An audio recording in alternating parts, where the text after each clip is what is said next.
గత 5 రోజుల నుండి సింగరేణి యాత్రని ప్రారంభించాం. సిపిఎం పార్టీ తెలంగాణ రాష్ట్ర కమిటీ ఆధ్వర్యంలో కొనసాగుతున్నటువంటి ఈ యాత్రకి నాయకత్వం ఇస్తున్నటువంటి పార్టీ రాష్ట్ర కార్యదర్శి సభ్యులు వీరయ్య గారు, బృంద సభ్యులు గోపాల్ గారు, ఆశయ గారు, వేదిక మీద ఉన్నటువంటి నాయకత్వం, సోదర సోదరులారా, ఈ యాత్ర సింగరేణి పరిరక్షణ యాత్ర. ఈ యాత్ర సింగరేణి ప్రాంతంలో ఉన్నటువంటి ప్రజల యొక్క యాత్ర.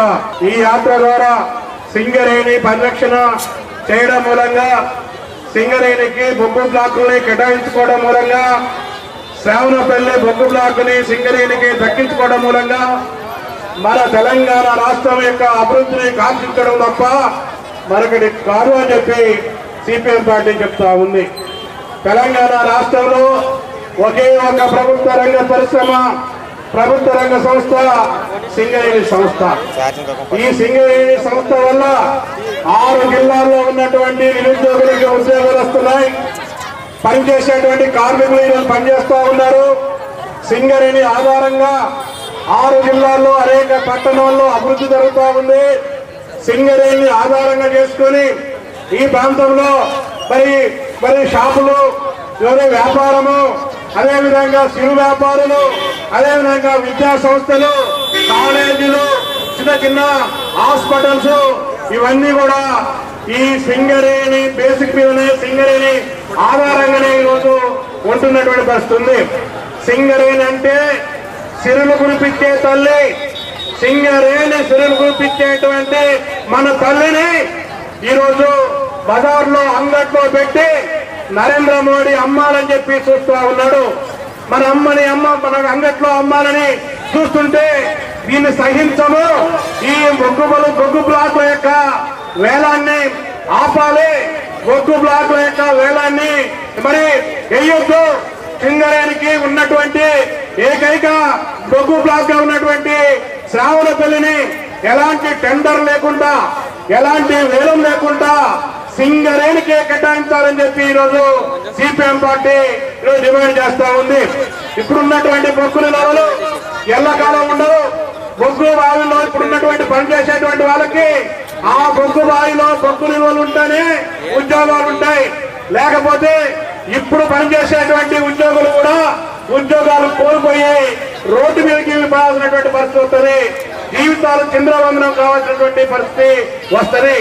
ఈ ప్రాంతంలో అనేక మంది సింగరేణి మీద ఆధారపడి సింగరేణి లో ఉన్నటువంటి ఉద్యోగం చేసేటువంటి పిల్లలకి మరి డిపెండెంట్ ఉద్యోగాలు, వారసత్వ ఉద్యోగాలు వచ్చి చదువుకున్నటువంటి యువతకి ఈరోజు ఉద్యోగాలు కల్పిస్తున్నటువంటి ఒక సంస్థ సింగరేణి. ఈ రోజు సింగరేణికి బొగ్గు బ్లాక్లు కేటాయించకపోతే, సింగరేణిలో బొగ్గుని ప్రైవేటీకరణ చేస్తే ఈ ప్రాంతంలో నిరుద్యోగం పెరిగేటువంటి అవకాశం ఉంటుంది. నిరుద్యోగం మరింత పెరిగేటువంటి ప్రమాదం ఉంది. కాబట్టి ఇది నిరుద్యోగాన్ని పెంచేటువంటి చర్యగా ఈరోజు మేము భావిస్తా ఉన్నాం.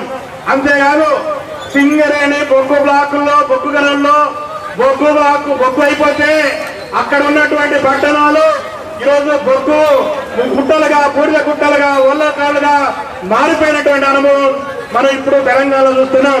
సింగరేణి బొగ్గుని ఆధారం చేసుకుని వచ్చినటువంటి ఒక గ్రామం బొగ్గుట్టలో మొదటిసారి ఇల్లందుని బొగ్గుట్ట అంటారు. బొగ్గుట్టలో బొగ్గు బాంబులు ప్రారంభమైనాయి. అక్కడ బొగ్గు అయిపోయిన తర్వాత అక్కడ ఉన్నటువంటి ఆ బొగ్గుని వాళ్ళందరికీ అయిపోయిన తర్వాత అరకొరగా ఉన్నటువంటి దాన్ని ఓపెన్ కాస్ట్ ప్రారంభించారు. ఓపెన్ కాస్ట్ ప్రారంభించిన వల్ల అక్కడ నిర్వాసితులు అయిపోయారు. అక్కడ ఎక్కడ చూసినా గానీ పైన భూమి ఉంటది, కింద సొరంగం ఉంటది. బొగ్గు లేకుండా, బొగ్గు లేనప్పుడు అక్కడ ఉన్నటువంటి ఉద్యోగులందరూ కూడా భూపాలపల్లి వచ్చారు. భూపాలపల్లిలో ఈ బొగ్గు అయిపోతే ఎక్కడికి పోవాలి? భూపాలపల్లిలో బొగ్గు అయిపోతే ఇక ఇంటికి పోవడం తప్ప మరొకటి లేదు.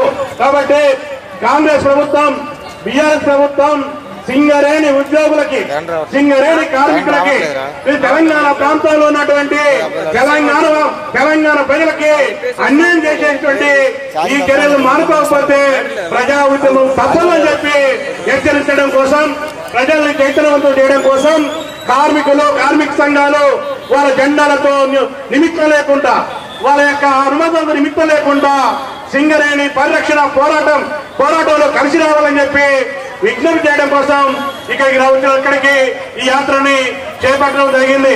ఈ చౌరస్తాలో గత 2 నెలల కింద 2 నెలల కింద చాలా పెద్ద పెద్ద సభలు జరిగినాయి. కాంగ్రెస్ సభ జరిగింది, అదేవిధంగా బీఆర్ఎస్ సభ జరిగింది, బీజేపీ సభ జరిగింది. ఆ సభలకి ఈ సభలకి వ్యత్యాసం ఉంది. ఆ సభలు ప్రజల్ని మోసం చేసి, ప్రజల్ని మాయబెట్టి, ప్రజల్ని మభ్యపెట్టి ఎన్నికల్లో ఓట్లు దండుకొని అధికారాలకు వచ్చి పదవులు అలంకరించి విలాసాలు చేసుకోవడానికి కోసం, అధికారాన్ని అనుభవించడానికి కోసం జరిగినటువంటి మరి సభలయ్యి. కానీ ఇక్కడ జరిగేటువంటి సభ ఇది ఓట్ల కోసం జరిగే సభ కాదు, అధికారం కోసం జరిగే సభ కాదు, ఈ ప్రాంత అభివృద్ధి కోసం జరిగేటువంటి సభ, ఈ సింగరేణి పరిరక్షణ కోసం జరిగే సభ. కాబట్టి ఈ సభని ఈ ప్రముఖులు, ఈ పట్టణ ప్రముఖులందరూ అర్థం చేసుకుని రాబోయే రోజుల్లో దీనికోసం జరిగేటువంటి పోరాటాలకి, ఉద్యమాలకు మీరందరూ మరి మద్దతునివ్వాలని, సింగరేణిని రక్షించుకోవాలని, సింగరేణిని రక్షించుకునేటువంటి కొట్లాట్లో, పోరాటంలో ఈరోజు సిపిఎం పార్టీ అగ్రభాగాలు ఉంటుందని చెప్పి మీ అందరికీ తెలియజేస్తూ ఈ యాత్ర మరి 5వ తారీఖు దాకా కొనసాగాలి, జయప్రదంగా ముగియాలి. ఈ యాత్రలో ఉన్నటువంటి నాయకత్వం ఇదే ఉత్సవంతో కొత్తగూడెం హెడ్ ఆఫీస్ వరకు మీరు వెళ్ళాలని చెప్పి వారికి కూడా మరి అభినందిస్తూ ఆహ్వానాన్ని ముగిస్తా ఉన్నాను.